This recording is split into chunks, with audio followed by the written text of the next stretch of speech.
घरबिटी बा किन आउनु भयो यति राति मेरो गरो जति लाउनु मन लाग्यो त्यति बेला आउँछु नि तँलाई के प्रब्लम भयो भाइ किन रिसाउनु भयो अनि को यो चोर जस्तो केटाहरू किन लिएको मेरो साथीहरू उनीहरू आज एक दिन बस्नु के हो यो फेन एनी टाइम चलाउने गर्मी छ नि त अङ्कल गर्मी छ त मलाई पनि त गर्मी भइरहेछ नि फेन चलाउँदैन भाइ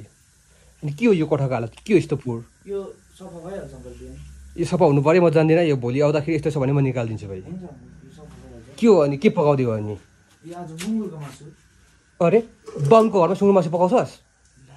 बाउले सुँगुरको मासु छुँदैन भन्ने कुरा थाहा छैन तँलाई निकालिदिउँ रुमबाट अहिले मलाई थाहा छैन ननिकाल्नु न आज लास्ट चान्स दिएको आज लास्ट चान्स भोलिदेखि यहाँ पकाइस् भने तँलाई निकाल्छु भाइ हुन्छ अङ्कल यो सब त्यहाँ उयो यहाँ सब सब सब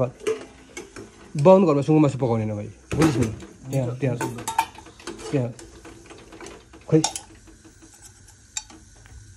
के गर्नु आँट्नु भयो अङ्कल